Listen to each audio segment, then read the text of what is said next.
Sois béni et glorifié. Merci au Seigneur pour la grâce de Dieu qui nous est encore donné de pouvoir venir écouter la parole de Dieu. Vous savez qu'une âme vaut cher. Écoutez, ma prière à Dieu ce soir, c'est que Dieu nous donne au moins une seule âme. Amen. Une seule âme vaut cher. Si Dieu veut sauver plusieurs âmes ce soir, qu'il le fasse. Dieu fait ce qu'il veut. Mais je voudrais lui dire seulement une âme ce soir, Seigneur. Seulement une âme qui, Seigneur, t'accepte, qui change, qui s'est bouleversée, qui a compris qu'il y a quelque chose de véritable dans ces réunions que nous faisons. Nous venons ici, nous passons du temps. Pour quelle raison? Parce que le salut de l'âme est cher. Ça n'aura pas lieu par l'homme, ça va arriver par Dieu, c'est arrivé par Dieu. C'est la mort de la croix, c'est la mort de la croix. C'est le Christ crucifié qui permet qu'une âme soit sauvée. Amen. Que Dieu soit béni. Amen. 2025. Vous êtes d'accord avec moi pour l'année où nous sommes? Nous étions il y a quelques années, presque en l'an 2000, et puis les gens nous disaient, les avions, les voitures vont voler comme les avions, les choses vont avancer. Puis quand on parlait de l'an 2000, c'était une année qu'on n'atteindrait peut-être même pas. C'était quelque chose d'exceptionnel. Nous sommes aujourd'hui à 2025. Nous avons avancé, mes amis. Nous sommes loin. Nous sommes allés très loin. Ouvrons les yeux. Je vous transmets le message que Dieu m'a demandé de transmettre partout où je passerai il y a quelques jours de cela. Le Seigneur m'a demandé de transmettre ce message, je te le transmets. Le Seigneur revient. Préparez-vous, Église de Dieu, préparez-vous, mes amis, donnez votre cœur à Dieu. Le Seigneur revient chercher son Église. Nous n'avons plus le temps maintenant de s'occuper d'autre chose que de notre vie avec Dieu, ou alors de notre salut avec Dieu. Voulez-vous compris ce soir?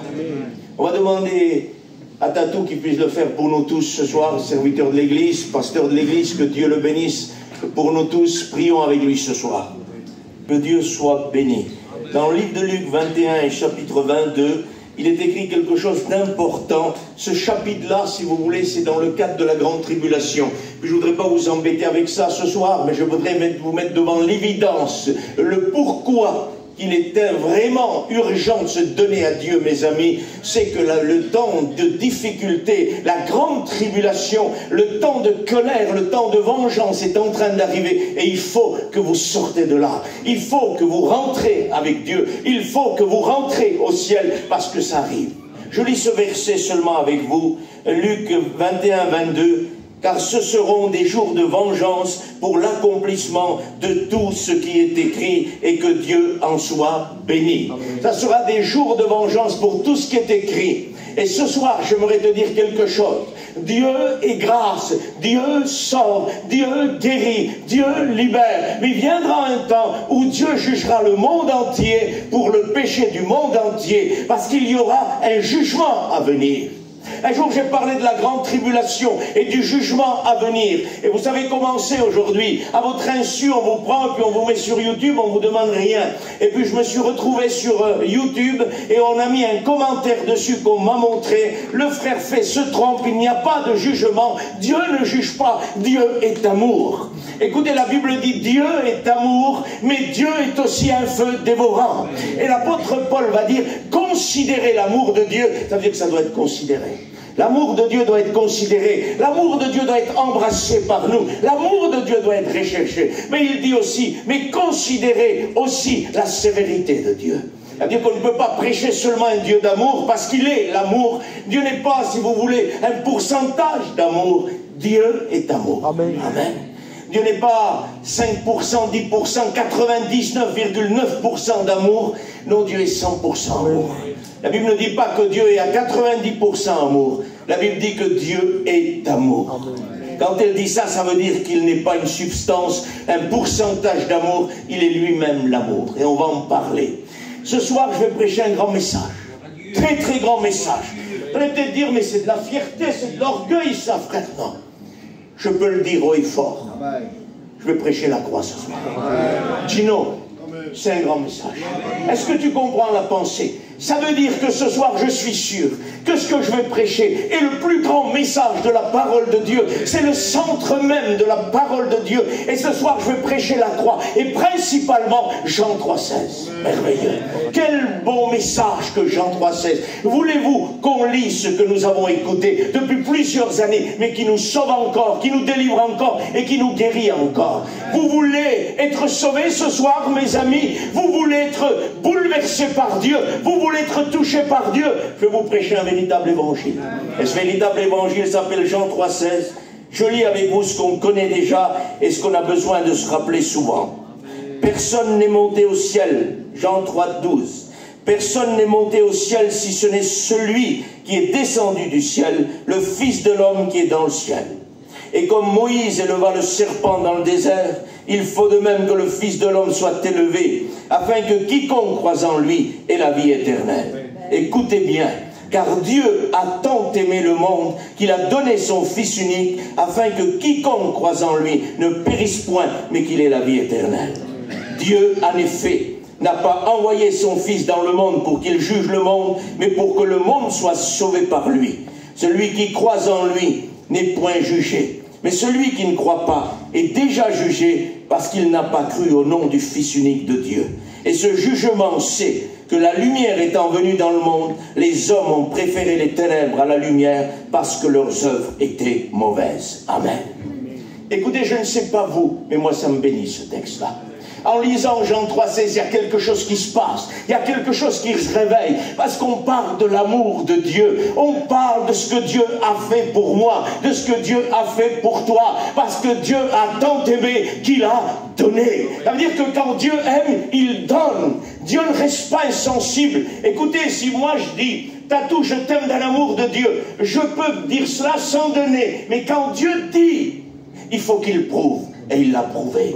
Car Dieu a tant aimé qu'il a donné. Et j'aimerais te mettre devant l'évidence, mon ami, ce soir, qu'un temps de vengeance pour l'accomplissement de ce qui est écrit est en train d'arriver. On entend déjà dire à la Bible le bruit des galops des chevaux. C'est en train d'arriver. Le jugement arrive.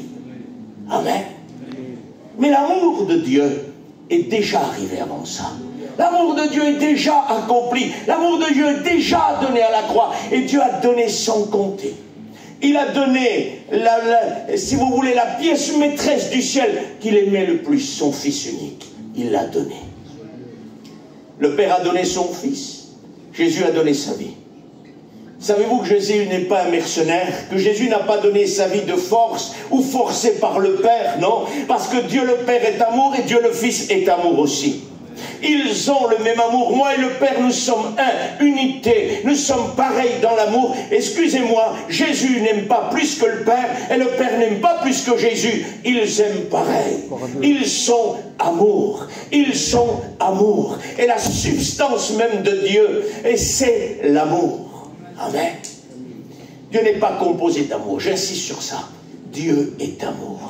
Et on va le voir. Dieu est amour. Mais un temps arrive de vengeance pour l'accomplissement de tout ce qui est écrit. C'est-à-dire qu'il est écrit dans la Bible, les serviteurs de Dieu, que Dieu sauve dans son amour et dans sa grâce. Mais il est écrit aussi qu'un jugement est en train d'arriver. Et si on ne prêche pas le jugement qui est en train de s'arriver, l'accomplissement des choses qui sont écrites n'est pas prêché. Et pour qu'elle soit accomplie, il faut que le jugement vienne. C'est ce que Jésus a dit en Luc. Je ne vous parle pas de la grande tribulation. Mon souhait, c'est que personne ne passe par la grande tribulation. C'est un temps terrible. C'est un temps où les hommes ne sauront que faire. Au bruit de la mer et au bruit des circonstances de l'époque, ils ne sauront que faire. Écoutez, Jésus a dit, vous verrez des bruits de guerre. Vous verrez des tremblements de terre. Mais ça ne sera pas encore la fin. Ça ne sera que le commencement des douleurs. Nous ne sommes pas encore dans la grande tribulation. On ne passe pas par la grande tribulation. L'Église par avant. Pour certains, non, ils sont plus sûrs de ça. Ils disent peut-être, peut-être pas. Mais quand on lit l'Écriture, on se rend compte qu'on ne passe pas. Dieu va nous enlever avant. Parce que Dieu nous aime.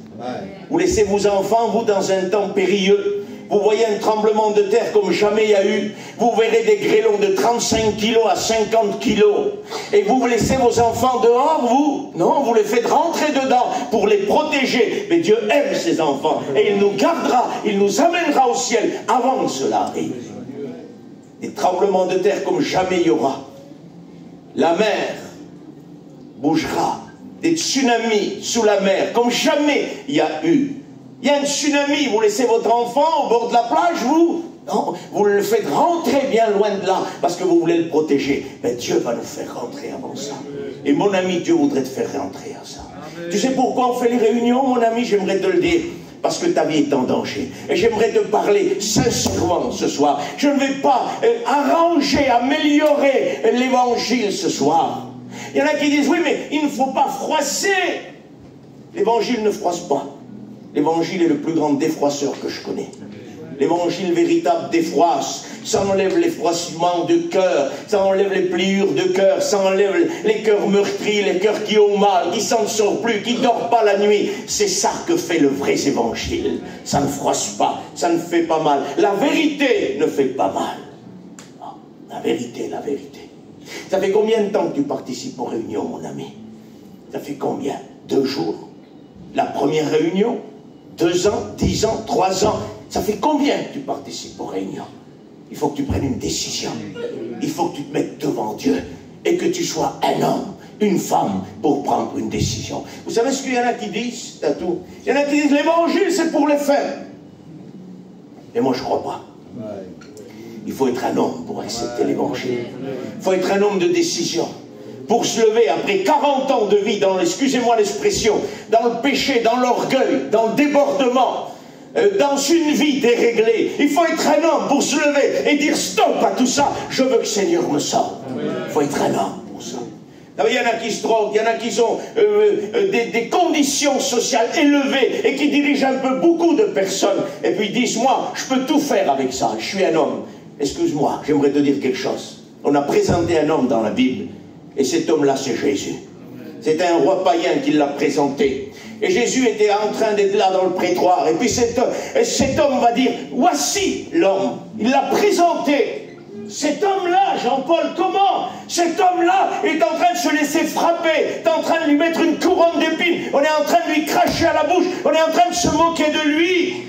La Bible dit, voici l'homme. Ça, c'est un homme. Parce qu'il a donné sa vie. Il est sorti du ciel. Parce qu'il t'aime. Est-ce que vous comprenez ça? Il faut être un homme pour respecter Dieu. On n'est pas faible quand on vient à Dieu, non. On est courageux. Ce sont les violents qui s'emparent du royaume des cieux, dit la Bible. Ça veut dire qu'il faut être violent. Il faut être un homme de caractère pour pouvoir dire, eh bien, j'ai pris ma décision. J'aimerais te le dire, mon ami. Il faut que tu sois un homme ce soir. Il faut que tu sois une femme pour dire, je vais prendre une décision. Je m'engage avec Dieu. Je lève ma main ou je ne la lève pas. Mais je dis, Seigneur, je veux t'accepter. Je veux être un homme qui prend une décision. Tu as un caractère? Utilise-le pour Dieu. Excuse-moi ce que je vais dire. Tu as un caractère, les gens tremblent devant toi, tu fais peur à tout le monde. Prends ce caractère ce soir et dis, je suis un homme, moi. Je suis un homme pour me lever ce soir et demander pardon à Dieu. Et dire à Dieu, je suis fatigué de tout ça, Seigneur. Je suis fatigué que les gens me craignent. Je suis fatigué d'être un homme, soi-disant. Parce qu'au milieu de moi, dans mon cœur, je suis à bout de tout. Et j'en peux plus. Arrête de faire façade. Arrête de te cacher. Parce que Dieu connaît ton cœur.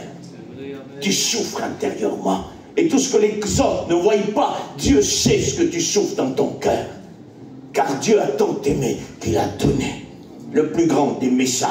Voulez-vous prêcher autre chose pour que les gens se sauvent? C'est ce que nous avons besoin. C'est trop simple, pasteur. On a besoin d'autre chose. Pour être sauvé, on a besoin de ça. Un jour, quelqu'un m'a demandé, je voudrais te sauver, que Dieu te bénisse. Que Dieu te bénisse. Tu veux que je te dise ce qu'il te faut pour être sauvé? Oui, je parlais de la croix. Je parlais de Jean 3,16, c'est ce qu'il m'a dit. Non, non, je veux écouter le millénium, la grande tribulation. Je dis, écoute-moi bien, pour être sauvé, tu n'as pas besoin de ça. Pour être sauvé, tu as besoin de Jean 3,16. Après ça, on verra. Pour l'instant, tu n'as pas besoin d'enseignement biblique. Tu as besoin de la croix. La croix, la croix et la croix. Oui. Parce que Dieu a tant aimé qu'il a donné. Savez-vous qu'on ne comprend pas comment on se convertit? Juste avant Jean 3,16, là. Il est dit dans la parole de Dieu, Nicodème, docteur de tout Israël. Je ne sais pas si on comprend ce que ça veut dire. Jean-Paul, ce n'est pas de Tarascon, docteur. C'est de tout Israël. Il dit, toi qui es le docteur de tout Israël, Nicodème, et tu ne comprends pas ces choses? Parce que Jésus va lui dire, il faut qu'un homme, pour qu'il rentre au royaume des cieux, naisse de nouveau. Puis Nicodème, je me mets à sa place, moi. C'est un homme instruit, il connaît la loi. Attention, il connaît la loi, il connaît ce qui concerne Dieu. Il sait beaucoup de choses, lui.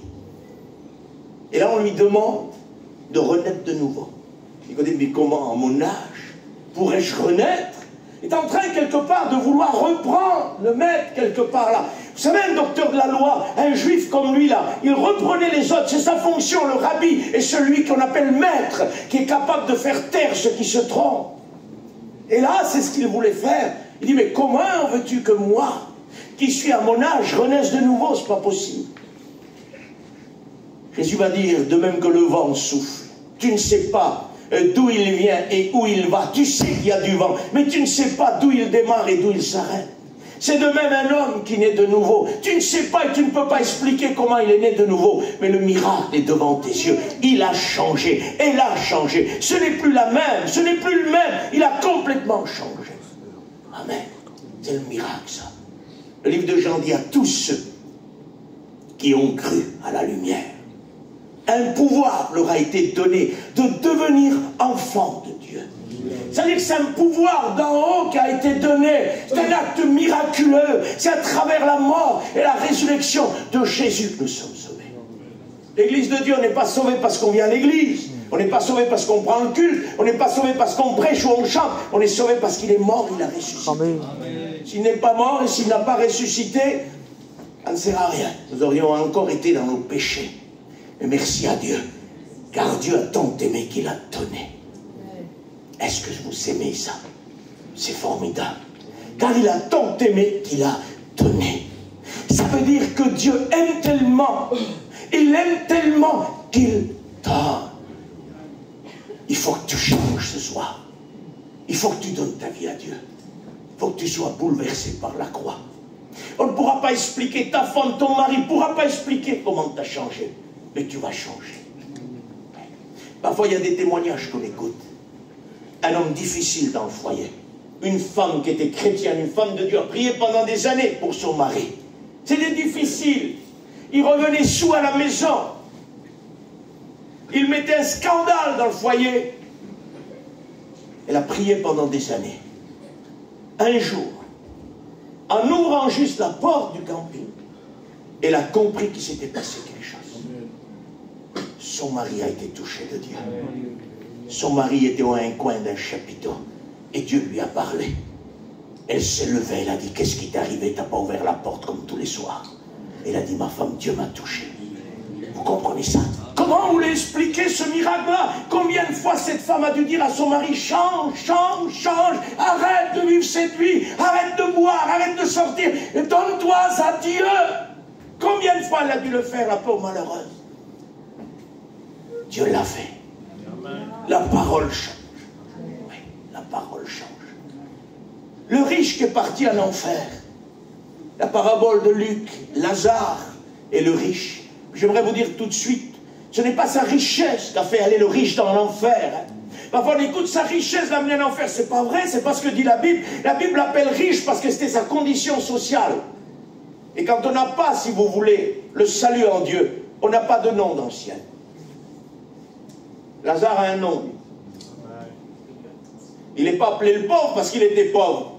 Il aurait pu dire le pauvre et le riche. Il a dit Lazare et le riche. Pour quelle raison? Parce que la Bible dit qu'à tous ceux que Jésus a sauvés, leur nom est écrit dans le livre de vie. Et Lazare avait un nom à cause que Jésus l'a sauvé. Le riche est allé en enfer non pas parce qu'il avait des sous, qu'il était riche. Parce que tu peux être riche et sauvé, tu peux être riche et perdu. Tu peux être pauvre et perdu et pauvre et sauvé. La condition sociale n'a rien à voir. Pas du tout. C'est parce qu'il était athée, il voulait croire à rien. Il ne croyait pas qu'il y ait un enfer. Il ne croyait pas qu'il y ait un ciel. Pour lui, Dieu n'existait pas, le diable n'existait pas, l'enfer n'existait pas et rien n'existait. Et voilà qu'il va mourir et il va partir en enfer. Et puis là, la Bible nous dit que là, il va dire, Père Abraham, envoie Lazare pour tremper le bout de son doigt dans l'eau et qu'il me rafraîchisse. Parce que là où je suis, je souffre cruellement. Père Abraham dit non, Lazare ne pourrait pas venir. Même s'il voudrait le faire, il ne pourrait pas. Quand c'est fini, c'est fini. Nous, on est des hommes d'atout. Quand c'est fini, on voudrait quand même le faire. Mais quand Dieu fermera la porte, comme il a fermé la porte de l'arche, ça sera trop tard. Ça sera terminé. Puis laissez-moi vous dire sans fixer de date, on n'est pas loin. La porte va se fermer. Il faut que tu rentres. Parce que Dieu a tant aimé qu'il a donné. Et il faut que tu rentres ce soir. Parce qu'on ne sait pas si demain, si après-demain, le Seigneur ne reviendra pas. Parce que nous sommes maintenant très proches de la fin. Et Dieu revient. Amen. Ce riche va dire, écoute, alors si pour moi je vous raccourcis, je ne sais pas quelle heure il est pas tard, il est 9h05, vous êtes bien, on peut continuer. Amen.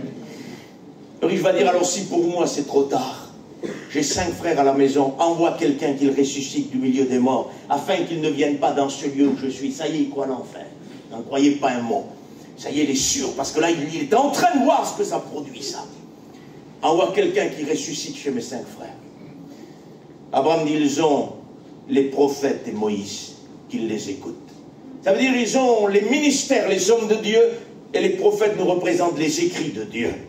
Ça veut dire, ils ont l'écriture, ils ont les hommes de Dieu, qu'ils les écoutent. Il dit, non, non, si quelqu'un ressuscite, là, ils croiront. Vous savez ce qu'il va dire, Père Abraham? Il dit, écoute, s'ils ne se laissent pas persuader par Moïse et les prophètes, même si un mort ressuscite, ils ne croiront pas. La puissance de la parole de Dieu est plus persuasive qu'une résurrection.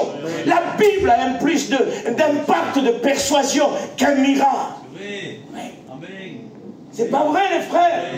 Elle a plus de persuasion qu'un miracle. La preuve est que des fois dans des familles, Dieu fait des miracles extraordinaires. Mais les gens ne se donnent pas à Dieu. Ils continuent leur vie. Et puis parfois, il n'y a aucun miracle qui se fait. Mais qu'est-ce qu'ils font? Ils se donnent à Dieu et la famille est sauvée. La parole est plus persuasive même qu'un miracle. Je ne dis pas qu'on n'a pas besoin de miracle parce que c'est la doctrine de la parole de Dieu. Et que Dieu fasse des miracles ce soir. Que Dieu fasse ce qu'il veut. Vous comprenez ce que je veux dire? Mais ce que je veux dire, c'est que ce soir, tu n'as pas besoin de voir un miracle, une résurrection, ce que tu veux pour pouvoir être sauvé. La parole de Dieu que tu écoutes te suffit. Cette parole-là est persuasive et il faut qu'elle touche ton cœur. Et il faut ta décision. Il n'y a qu'une chose qui empêche ce soir que tu sois sauvé, c'est que tu dises oui à Dieu. Il n'y a que ça. Rien n'est impossible à Dieu. C'est écrit, n'est-ce pas? Il n'y a qu'une seule chose que Dieu, j'écoute souvent dire que Dieu ne peut pas faire pour toi. Ce n'est pas vraiment comme il faut le dire. Que Dieu ne veut pas faire pour toi. Parce que Dieu peut tout faire, même croire à ta place.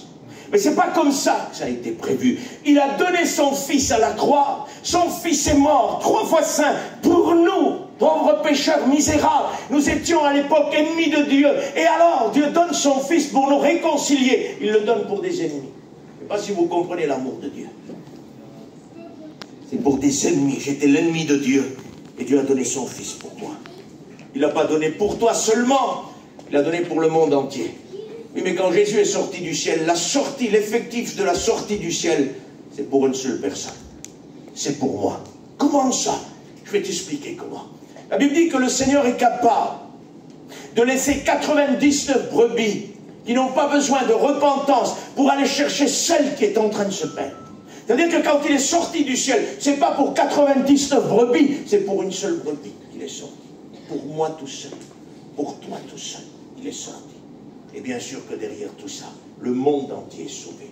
Parce que Jésus, dans son amour, il ne peut pas sauver qu'une seule personne. Mais s'il n'y aurait qu'une seule personne à sauver, il serait venu. Il serait venu. Écoutez, j'aurais été le seul pécheur dans le monde entier. Il serait venu pour moi. Il serait mort à Golgotha. Il serait venu. Parce que Dieu a tant aimé le monde qu'il a donné son Fils unique. Afin que quiconque croise en lui ne périsse point, mais qu'ils aient la vie éternelle. Ça parle de perdition. Ça parle de perdition. Et j'aimerais te parler ce soir de la croix, du revers de la croix. Parce qu'on parle ici de celui qui est sur la croix. Jésus-Christ de Nazareth. Celui qui est sur la croix, c'est celui qui sauve le monde. C'est celui qui est capable de te dire, t'es un meurtrier, je suis mort pour toi. Comment? J'ai tué tant de personnes, j'ai fait tant de mal, je vis dans le péché. Tu es mort pour moi. Oui, je suis mort pour toi, pour te sauver, parce que je t'aime. Je veux changer ta vie. Je veux que d'un meurtrier, tu sois un homme sauvé. Je veux que d'un pécheur, tu sois un homme gracié. Dieu nous a sauvés par grâce. Comprenez ça? Sur la croix et sous la croix. Rapidement, rapidement. Est-ce qu'on peut voir ce qu'il y a sous la croix? Parce que sur la croix, il y a un sauveur. Mais qu'est-ce qu'il y a sous la croix? Apocalypse chapitre 6. 5e sceau va être ouvert. Et là, il est dit que les âmes qui se trouvaient sous l'autel sont en train de crier à Dieu: Seigneur, jusqu'à quand tarderas-tu de tirer vengeance de notre sang sur les habitants de la terre? C'est le même mot de Luc. Pour que s'accomplisse l'écriture, il faut que la vengeance arrive. Jusqu'à quand tarderas-tu? Il leur fut donné une robe blanche et il leur dit de se tenir en repos pendant peu de temps encore. Ça veut dire que ça va arriver. Il dit: restez tranquille là. Sous l'autel. C'est quoi l'autel dans la Bible? C'est le lieu du sacrifice. C'est la croix. Alors j'aimerais te dire que sous la croix, il y a un jugement qui est en train d'arriver. Sur la croix, il y a la grâce qui est en face de nous. Mais sous la croix, le jugement arrive. Et regarde, c'est Jean 3,16. Parce que quand tu lis là, Jean 3,16, là tu as Jean 3,16. Dieu a tant aimé le monde qu'il a donné son Fils. Ça, c'est la grâce, ça. Mais juste en bas, là, celui qui croit en lui n'est point jugé. Mais celui qui ne croit pas est déjà jugé. Vous vous rendez compte? Alors là, on a sur la croix et sous la croix. Et le livre de l'Apocalypse révèle que ces âmes-là, on m'a demandé l'autre jour, je prêchais ça, mais les âmes n'attendent pas le jugement, non. Les âmes sont sauvées. Elles attendent que Dieu tire vengeance du sang, de leur sang, sur les habitants de la terre.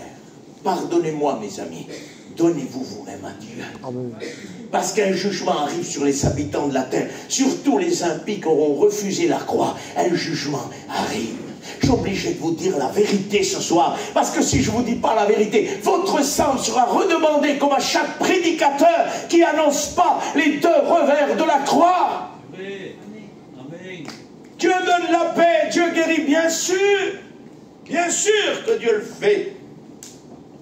Mais ce n'est pas pour ça qu'il est venu la première fois. Je suis venu sauver les pécheurs qui étaient perdus. Est-ce que vous comprenez ça? Et bien sûr, dans son activité de son ministère, prophétisé par les prophéties de l'Ancien Testament, le Seigneur a guéri, le Seigneur a ressuscité. Mais la but de la vie, je suis venu sauver ce qui était perdu. Il n'est pas venu guérir seulement, ou donner la paix. D'ailleurs, lui-même dit: je ne suis pas venu apporter l'épée. La paix sur la terre, mais l'épée. Seigneur, comment? On a écouté pendant des années que tu donnes la paix, et les prédicateurs nous parlent de paix, de joie, et toi tu dis que tu n'es pas venu apporter la paix, mais l'épée. C'est-à-dire que le Seigneur veut nous dire par là: je ne suis pas venu pour qu'un foyer s'améliore pour 5 mois dans la paix, pour qu'un foyer s'améliore pour 2-3 mois dans la paix, pour qu'on ait un peu de joie, qu'on ait une guérison, et puis ça suffit là. Non, le Seigneur est venu apporter l'épée dans le foyer, pour que l'épée divise le péché, pour que l'épée divise, sépare les incompréhensions, et que le foyer soit réuni et uni, non pas pour 1 mois, 2 mois, 3 mois, mais pour l'éternité. Ce n'est pas une paix éphémère de quelques jours. Une paix qui tient, parce qu'il est au prix du Fils de Dieu. Jésus n'est pas un mercenaire. Il n'a pas donné sa vie parce qu'il fallait qu'on le paie, pas du tout. Jésus est venu et le Christ a donné sa vie volontairement. Savez-vous qu'il avait le choix de le faire, de la donner ou de la refuser? Il a dit lui-même: le Père qui m'a envoyé, qui m'a donné cet ordre, tu as le droit de donner ta vie ou de la reprendre. C'est écrit. Ça veut dire qu'il avait le choix. Jusqu'au dernier moment, il avait le choix de reprendre sa vie ou de la donner. Mais c'est volontairement que le bon berger donne sa vie pour ses brebis. Le mercenaire ne se met pas en peine des brebis. Il voit venir le loup et il fuit. Il laisse les brebis à la portée du loup. Et le bon berger donne sa vie. Et sa vie en abondance pour sauver. Jésus est capable de se mettre devant le loup. Tu sais pourquoi Jésus a dit: je suis la porte? C'est parce qu'à l'époque, si tu veux, des bergers, il n'y avait pas de porte dans les refuges des montagnes où on y mettait les brebis. Il n'y avait pas de porte. Le berger faisait office de porte. sont des protecteurs, les pasteurs. Ils vont protéger le troupeau.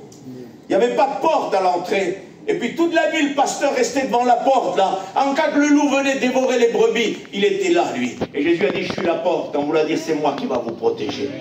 Il y a encore d'autres brebis qui doivent rentrer. Il a dit, il y en a encore d'autres qui doivent rentrer dans cet enclos-là. Même qu'on ait, je ne sais pas combien de millions sauvés dans le monde entier. Il y en a d'autres, a dit Jésus. Et toi, tu fais partie de cela ce soir. Tu dois rentrer. Car Dieu a tant aimé qu'il a donné. Car Dieu a tant aimé qu'il a donné. Amen. Il a donné sa vie pour toi. Est-ce que tu veux rencontrer Dieu? Est-ce que tu veux être sauvé ce soir? Il faut que tu prennes une décision. Parce que sinon, ça pourra durer très longtemps. Tu viendras en réunion, tu repartiras, tu reviendras, tu repartiras. Ce n'est pas à force de venir ou de force de t'améliorer que tu vas devenir chrétien. C'est quand tu seras touché de la grâce. Pardonnez-moi, et puis si les pasteurs ne sont pas d'accord, qu'ils m'interrompent, puis on va en discuter. Mais ce n'est pas par des œuvres que nous venons à Dieu. J'entends des gens qui disent, eh bien, quand je m'améliorerai, je fume, tu te rends compte, je fais ci, et quand j'irai à l'église, quand j'irai mieux. C'est le salut par les œuvres, ça. La Bible dit que nous ne sommes pas sauvés par les œuvres, mais nous sommes sauvés par la foi. Non, ce n'est pas ce qui est écrit, écoutez ce qui est écrit. Nous sommes sauvés par la grâce. La foi en étant le moyen. Comprenez ça? C'est la grâce. La foi, c'est que le moyen. Parce que si la foi aurait sauvé l'homme, il aurait envoyé la foi dans le cœur de l'homme et ça aurait suffi. Mais il fallait que le sang coule à la croix. Il fallait qu'il donne son fils à la croix et que son fils meure et que son fils sauve ta vie. Parce que sans effusion de sang, il n'y a pas de pardon de péché. Dieu est amour. Amen. Amen. Dieu est amour. Je vous dis ça. Et puis après ça, vous pouvez être sauvé. Ou vous pouvez être refusé d'être sauvé.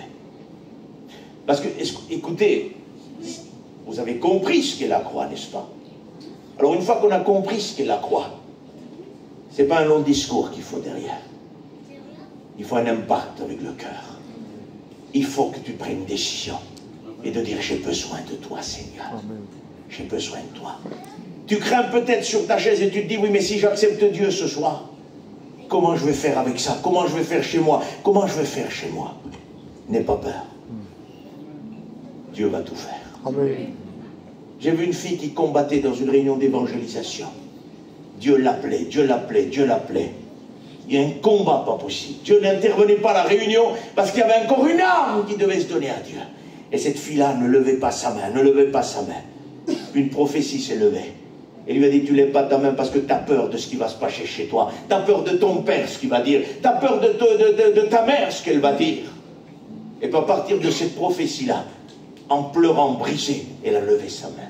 Dieu l'avait dévoilé. Vous comprenez ça? Et à la fin de la réunion, on a écouté que chez elle, c'était un foyer qui ne voulait rien savoir de Dieu. Et elle avait peur. Le lendemain, sa tante est venue au culte. Elle glorifiait Dieu dans la prière de ce que sa nièce a accepté Dieu et que dans le foyer, ça va grandir. Il n'y a rien eu, on l'aurait écouté. Gino, sa tante aurait dit, Benila, tu vois comment ils l'ont frappé hier, tu vois, non. Il a dit, merci de ce que la lumière est rentrée dans le foyer. Vous comprenez ce que je veux dire? Parce que Dieu ne nous laisse pas tout seuls. Si on se donne à Dieu et que notre père est difficile, que notre mère est difficile, vous croyez que Dieu va nous dire, ben arrange-toi avec ton père? Explique-lui, non, c'est lui qui va toucher le cœur du père et qui va expliquer. Vous comprenez ça? Ne t'inquiète de rien ce soir. Oublie l'image de Marc que tu avais avant. Oublie ce que tu étais avant. Ce soir, décide-toi d'être un homme et de dire, j'ai besoin de Jésus. Dieu est amour. Amen. Tu répètes que ça, pasteur. Qu'est-ce que vous voulez répéter d'autre? Dieu est amour. Et ce soir, cet amour va toucher ton cœur, va bouleverser ton cœur pour que tu sois changé, transformé. Tu vas sortir de cette réunion transformé. Que tu sois jeune, que tu sois plus âgé, tu as besoin de Jésus. Écoutez, il y en a qui disent, je suis trop jeune. Quand j'aurai quelques années, je me donnerai à Dieu. Il y en a qui disent, je suis trop vieux maintenant. J'aurais dû le faire avant, c'est trop tard. C'est jamais trop tard. Parce que l'âme de l'homme ne vieillit pas. Elle n'a pas d'âge. Dieu nous regarde comme nous étions au premier jour. Il y en a qui disent, moi je suis vieux maintenant, je me suis casé. Je vous demande pardon les anciens. Il y en a qui disent, j'ai 80, 70 ans. C'est vrai que dans ma jeunesse j'ai fait des choses pas terribles, mais là je me suis casé, puis j'ai plus besoin de me donner à Dieu. Détrompe-toi. Le livre d'Ecclésiaste dit, jeune homme, jeune fille, vis comme bon te semble, mais sache que Dieu t'appellera pour tout ce que tu fais en jugement. Ça veut dire que tout de suite après, il dit la jeunesse passe comme l'aurore. C'est-à-dire on est jeune aujourd'hui, on est vieux après, ça passe rapidement. Hein. Gino me disait l'autre jour, quand il voit mon fils Israël qui est grand comme ça, il était petit comme ça. Puis on rigolait avec Gino parce qu'il mettait des chaussures, des grandes chaussures, il prenait mes chaussures, les chaussures de son frère, et il s'habillait comme un pasteur. Il me dit, tu vois pas, je l'ai vu chanter l'autre jour, tu vois pas comment il est, comment le temps il passe. Vous vous rendez compte comment que ça passe? Ça passe trop vite. On est jeune, ça passe comme l'aurore. Ça y est, on se retourne. On a 50 et quelques années, on a 70 ans, on a 80 ans. Et qu'est-ce qu'on a fait? Vous comprenez ça? Je m'excuse pour les anciens qui sont là. Les amis, excusez-moi. J'ai un grand respect envers vous. Mais ne vous dites pas ce que j'ai fait dans la jeunesse. Personne ne le sait, puis aujourd'hui je me suis casé, je n'ai pas besoin de Dieu. Dieu a tout marqué dans un livre. Il faut que tu te repentes, que tu aies 60, 80, 90 ans, ou 10 ans, il faut que tu te repentes. Parce que Dieu t'appellera en jugement pour tout ce que tu as fait dans ta vie. C'est pour ça qu'il n'y a pas d'âge pour rencontrer Dieu. Êtes-vous prêt à être sauvé? Êtes-vous prêt à rentrer au ciel? C'est si simple que ça, pasteur, oui. Parce qu'il a tout fait à la croix. Il n'y a plus rien à faire. Il y a juste à transmettre l'évangile. Ce soir, c'est ta soirée. Peut-être que tu es venu ici, tu t'es dit, je vais faire une réunion de plus, mais j'aimerais te dire, ce soir, c'est ta soirée. Pas parce que je prêche moi. Ça aurait été Gino ou Tatou, un autre, c'est pareil. Un moment que Dieu a choisi, il le choisit, puis il agit comme il veut. Ton moment à toi, c'est ta soirée à toi. C'est la décision de ta vie ce soir. Cette décision-là qui va faire de toi un homme de Dieu. Comment ça? Oui, elle va changer ta vie. Elle va changer ta vie. Dieu me pousse à vous dire ça, on va prier après ça. Dieu est amour. Amen. Je m'excuse ce que je vais dire. Si vous ne le comprenez pas, on fait comme à l'école, vous levez la main. Vous prenez une épée et vous essayez de transpercer Dieu. Vous savez ce qui sort de Dieu? Il sort de l'amour. Rien d'autre. Parce que Dieu est amour. Écoutez, avant que je sois converti à l'évangile, vous m'aurez percé, vous auriez trouvé de l'orgueil. Vous aurez trouvé le péché, vous aurez trouvé des choses horribles. Et si on perce Dieu, il sort de l'amour. C'est pas bon ce que tu dis sur Dieu, vous croyez? Est-ce que vous croyez que Jésus est Dieu? Amen. À la croix de Golgotha. Car Dieu a tant aimé qu'il a donné son Fils qui est amour aussi comme lui-même est amour. Cette personne, ce centenier qui est là et qui prend l'épée et qui va, Gino, le percer à Jésus. Qu'est-ce qui sort du côté percé de Jésus? Il sort de l'eau et du sang. Et à cet instant même, cet homme l'a dit, celui-là était assurément fils de Dieu. Qu'est-ce qui t'est arrivé là? Tu l'as percé pour le faire mourir il y a 2 minutes. Qu'est-ce qui t'est arrivé? C'était Dieu, pas Dieu il y a 5 minutes. Maintenant c'est Dieu pour toi. Il se passe quelque chose là. Est-ce que vous comprenez? Vous êtes rentré dans cette salle et peut-être que Jésus n'est pas Dieu pour vous. Et peut-être que vous êtes dit, je vais voir, mais moi, c'est pas pour moi ça. J'aimerais vous dire que si vous croyez dans le Fils de Dieu, tout va changer. Et vous allez dire comme cet homme-là qui a percé Dieu et qui est sorti de l'amour de Dieu, de l'eau et du sang. Le sang, c'est pour pardonner le péché. Et l'eau, c'est la parole de Dieu pour marcher en une vie digne de Dieu. La parole nous aide tous les jours à marcher et sortir l'amour de Dieu de son côté percé. Oui. Le premier Adam, parce que la Bible parle de 2 Adams, le premier et le deuxième. Le premier, Dieu l'a fait tomber dans un profond sommeil. Et il a percé sa côte. Et il a sorti de son côté percé Ève, une femme, celle qui devait l'accompagner. Il est sorti du premier Adam, une femme qui va faire plonger le monde dans le péché, la désobéissance complète. Du deuxième Adam, de son côté percé, il sort une église sans tache, sans ride et sans rien de semblable. Le premier Adam était un homme terrestre, dit la Bible. Le deuxième est spirituel. Amen. Tu veux te changer? Accepte que l'amour est sorti de Dieu. Cette boîte-là, je ne sais pas comment faire avec. Pas possible.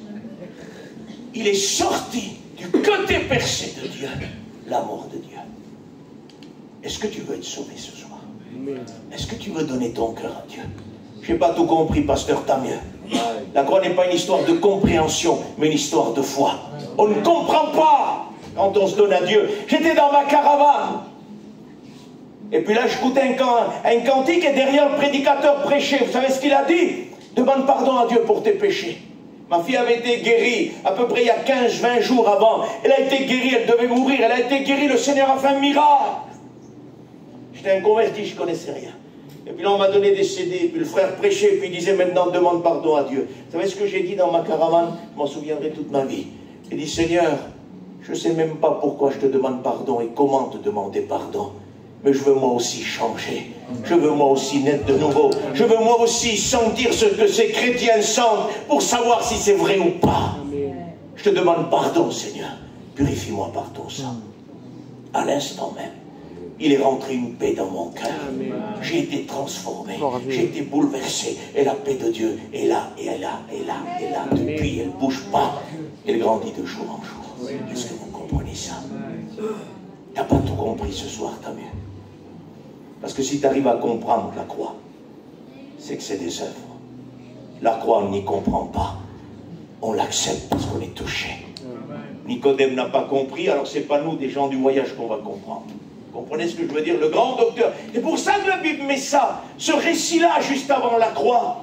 C'est pour que nous comprenions qu'en réalité, la croix n'est pas une histoire de connaissance ou de savoir ou d'avoir compris. La croix est une histoire de décision de cœur. Nicodème, il faut que tu naisses de nouveau. Il faut que le vent te touche, le vent d'esprit, le vent de l'esprit de Jésus. Il faut qu'il te touche, il faut qu'il te fasse changer. C'est le Saint-Esprit qui nous fait naître de nouveau. Vous savez ce qu'on va faire? On va chanter un cantique. Et on va te donner l'opportunité d'être sauvé ce soir. Tout a été fait pour que tu sois sauvé. Seigneur, donne-nous au moins une âme ce soir. Une rencontre spéciale entre Dieu et cette âme, Seigneur. Les chrétiens, vous priez, s'il vous plaît, pour ceux qui ne sont pas chrétiens ce soir. Toi qui es jeune, toi qui es plus âgé, ferme tes yeux. J'ai jamais fermé mes yeux, moi. Je ne suis pas chrétien. C'est pas grave, ferme tes yeux. Les ferme pas pour moi, ferme-les pour toi, pour ta vie.